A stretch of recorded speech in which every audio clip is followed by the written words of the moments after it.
오늘 함께 보실 하나님의 말씀은 마태복음 22장 34절에서 40절 말씀입니다. 예수께서 사두개인들로 대답할 수 없게 하셨다 함을 바리새인들이 듣고 모였는데 그 중에 한 율법사가 예수를 시험하여 묻되 선생님, 율법 중에서 어느 계명이 크니이까? 예수께서 이르시되 내 마음을 다하고 목숨을 다하고 뜻을 다하여 주 너의 하나님을 사랑하라 하셨으니 이것이 크고 첫째되는 계명이요 둘째도 그와 같으니 내 이웃을 내 자신과 같이 사랑하라 하셨으니 이 두 계명이 온 율법과 선지자들의 강령이니라. 아멘. 마태복음을 읽으면서 바리새인들이라는 인물들이 등장합니다. 바리새인들은 율법학자들이었어요. 그리고 이들은 예수님을 내치고 싶어서 다급했습니다. 이 사람들은 예수님의 가르침이 불편했고 오히려 예수님의 가르침에 찔림이 있었습니다. 오늘 본문은 어느 한 율법사, 즉 바리새인이 예수님을 시험하고자 이렇게 묻습니다. 예수님, 어떤 계명이 가장 큽니까? 이때 예수님은 신명기 6장 5절을 인용하시면서 이렇게 대답하십니다. 예수께서 이르시되 내 마음을 다하고 목숨을 다하고 뜻을 다하여 주 너의 하나님을 사랑하라. 그리고 이어서 39절과 40절에서 두 번째 계명도 말씀해 주십니다.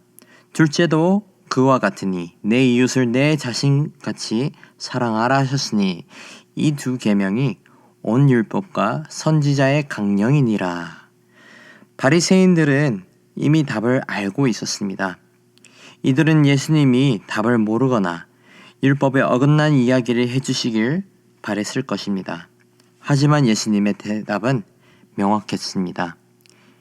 하나님을 온 마음과 온 목숨과 뜻을 다하여 사랑하는 것, 이것이 가장 큰 계명이었습니다.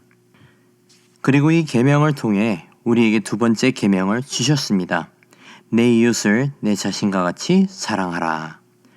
우리가 진정으로 하나님을 사랑할 때에 비로소 우리의 이웃을 사랑할 수 있게 됩니다. 그러나 우리가 하나님을 사랑하기 전에 하나님을 사랑하는 세 가지 방법들을 반드시 이해해야 합니다. 먼저 우리는 하나님을 온 마음을 다해 사랑해야 합니다. 온 마음을 다해 사랑한다는 것은 무슨 뜻일까요? 우리가 무언가를 온 마음을 다해 사랑할 때에는 우리는 그것을 삶의 최우선 순위로 두게 됩니다. 우리가 무언가를 온 마음을 다한다는 것은 다른 의미로 쏟을 수 있는 모든 노력을 다한다는 것이죠. 우리의 시간과 노력을 더하게 되고 할 수 있는 모든 것을 투자하게 됩니다. 결국 우리의 모든 소망을 그 안에 두게 되는 것이죠. 하나님을 온 마음을 다해 사랑한다는 것은 이런 것입니다. 사랑하는 성도 여러분, 온 마음을 다해 최선을 다해 하나님을 사랑하는 저와 여러분이 되기를 소망합니다. 이어서 두 번째 방법으로 하나님을 목숨을 다해 사랑해야 합니다. 말 그대로 목숨을 다해 하나님을 사랑해야 합니다. 목숨을 다해 사랑한다는 것은 그 사랑에 목숨을 바치는 것입니다. 또한 목숨을 다해 사랑한다는 것은 그 목숨보다 귀하게 여기는 것이죠. 그렇기 때문에 목숨을 다해 하나님을 사랑한다는 것은 죽기까지 사랑하는 것입니다. 사랑하는 성도 여러분, 목숨을 다해 죽는 날까지 하나님을 사랑하는 저와 여러분이 되기를 소망합니다. 마지막으로 세 번째 방법으로 하나님을 뜻을 다해 사랑해야 합니다. 영어 번역으로 보시면 뜻은 mind로 번역이 되어 있는데 이것은 다른 말로 사람의 생각을 의미합니다. 뜻을 다해 사랑한다는 것은 우리의 모든 생각을 하나님께 고정한다는 것입니다. 하나님의 뜻을 기준 삼아 그것을 최우선으로 두어야 하는 것이죠. 또한 하나님의 나라를 구하는 일을 목적으로 삼아야 합니다. 다시 말해서 우리의 삶의 모든 기준과 우선순위를 하나님께 두어야 합니다. 우리는 아는 대로 생각하고 생각하는 대로 행동합니다. 하나님을 알고 하나님의 뜻을 고민하면 진정으로 하나님을 뜻을 다해 사랑할 수 있을 줄을 믿습니다. 말씀을 맺겠습니다. 사랑하는 성도 여러분, 온 마음과 목숨과 뜻을 다해 하나님을 사랑할 수 있기를 간절히 소망합니다. 우리가 진실로 하나님을 사랑하게 될 때에 우리는 비로소 우리의 이웃도 사랑하게 될 줄 믿습니다. 내 이웃을 내 자신과 같이 사랑하라라고 쓰여 있지만 우리 자신을 사랑하는 것 또한 하나님을 사랑함으로 할 수 있게 되는 것입니다. 하나님의 사랑이 없이는 우리는 우리 자신을 제대로 사랑할 수 없습니다. 우리가 정말로 하나님을 사랑하게 될 때에 깨닫게 되는 것은 그 사랑조차도 하나님의 은혜로 가능하게 된 것이었다는 것입니다. 하나님의 사랑의 공식을 제대로 이해하게 되고 그 사랑을 알게 될 때에 우리는 비로소 자신을 진정으로 사랑하게 되고 그 사랑으로 이웃을 사랑하게 되는 것입니다. 하나님은 우리를 먼저 사랑하셨습니다. 그리고 그 사랑으로 우리도 우리 자신을 사랑하게 되고 또 그 사랑으로 이웃을 사랑할 수 있게 됩니다.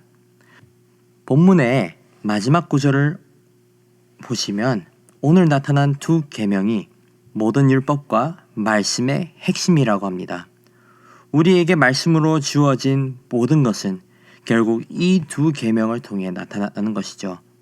사랑하는 성도 여러분, 이 두 계명을 우리의 삶의 안내표로 삼으시길 소망합니다.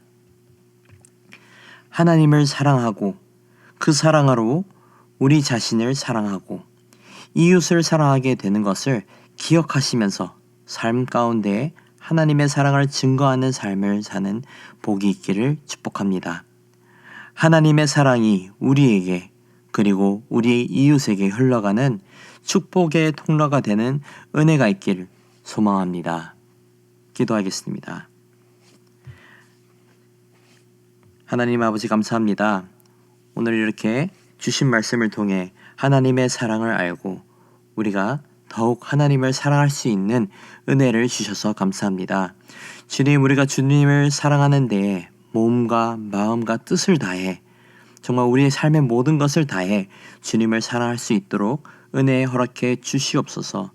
그리고 무엇보다도 우리 삶이 이 세상 가운데에 증인되는 삶이 되게 하여 주시옵고 세상 사람들이 우리를 통하여서 하나님의 사랑을 경험하고 그 사랑을 누리며 살아갈 수 있는 축복의 통로가 되는 복을 허락해 주시옵소서.